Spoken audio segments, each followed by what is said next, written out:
Pre primary के लिए आज वैकेंसीज़ आई हुई हैं। तो ये समग्र शिक्षा एवं पीएम श्री के अंतर्गत ये वैकेंसीज़ आई हुई हैं। तो ये आउटसोर्सिंग के माध्यम से पद भरे जाएंगे। इसका नोटिफिकेशन आज ही जारी हुआ है। बात करते हैं इसके बारे में। तो देखिए, ये जो पद का नाम है ये ECC, जो ये एजुकेटर हैं, इनकी वैकेंसीज़ हैं। और पदों की संख्या अगर हम बात करते हैं तो 10,684 पद हैं। नियुक्त स्थान है तो देखिए, यूपी के जितने भी जनपद हैं तो ये 75 जनपदों में रखे जाएंगे, यानी लोकेटेड जो है वो आंगनबाड़ी केंद्रों में इनकी जो भर्ती है वो की जाएगी। तो आंगनबाड़ी केंद्रों में जो एजुकेटर हैं, यानी पढ़ाने के लिए प्री प्राइमरी में जो बच्चे हैं उनको पढ़ाने के लिए ये संविदा आउटसोर्सिंग के माध्यम से वैकेंसीज आई हुई हैं। तो इसकी जो अवधि है वो कितनी रहेगी, तो ये 11 माह रहेगी। तो देखिए, संविदा पे जो भी वैकेंसीज होती हैं ये 11 माह के लिए होती हैं, लेकिन ये क्या करते हैं, आगे बढ़ाते जाते हैं इनको। तो जिस हिसाब से इन लोग को आगे नीड होती है उस हिसाब से ये लोग बढ़ाते जाते हैं। तो इनको जो मानदेय है वो कितना दिया जाएगा, तो 10,313 इनको मानदेय दिया जाएगा। उसके अलावा इसमें PF और भी चीज़ें इसमें ऐड हैं। बात करते हैं शैक्षिक योग्यता क्या मांगी है, ये बहुत ही इंपॉर्टेंट है। तो देखिए, विधि द्वारा स्थापित UGC से मान्यता प्राप्त विश्वविद्यालय में स्नातक की परीक्षा। स्नातक में आपके पास क्या होना चाहिए, तो गृह विज्ञान मुख्य रूप से होना चाहिए, उसमें आपका 50% मार्क्स होना चाहिए। तो बहुत ही इंपॉर्टेंट है। देखिएगा, जो होम साइंस वाले हैं स्पेशल इसमें मांगा है कि आपके पास होम साइंस जो है ग्रेजुएशन में होनी चाहिए और 50% आपके मार्क्स होने चाहिए। वहीं आरक्षित वर्ग है, जैसे OBC हो गया, SC ST हो गया, इन लोगों के लिए आपका जो है वो 5% की छूट दी जाएगी।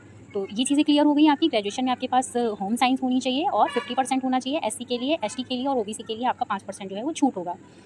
बात करते हैं और क्या शैक्षिक योग्यता आपके पास इसके अलावा होनी चाहिए। जो लोग मान लीजिए गृह विज्ञान नहीं लिए हैं ग्रेजुएशन में, वो लोग क्या किए हों, तो देखिए, नर्सरी आपका NTT का डिप्लोमा होना चाहिए। इसके अलावा DPSC का कम से कम 2 वर्ष की अवधि का डिप्लोमा होना चाहिए। जैसे दिल्ली में एक डिप्लोमा होता है NTT करके, वो आपके पास होना चाहिए।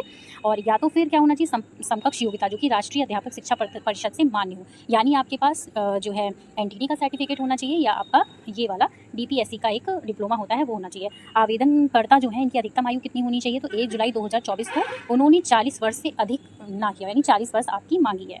अब बात करते हैं कि ये जो एजुकेटर हैं इनके कार्य क्या हैं। तो आपको देखिए, कई सारे इनके कार्य हैं। ये मैं आपको टेलीग्राम चैनल पे इसका जो ये PDF है ये मैं आपको प्रोवाइड करा दूंगी, आप इसमें पढ़ लीजिएगा। तो इनके दायित्व क्या है, कैसे क्या है, वो तो आपकी ज्वाइनिंग के बाद में आपको पता चल जाएंगे।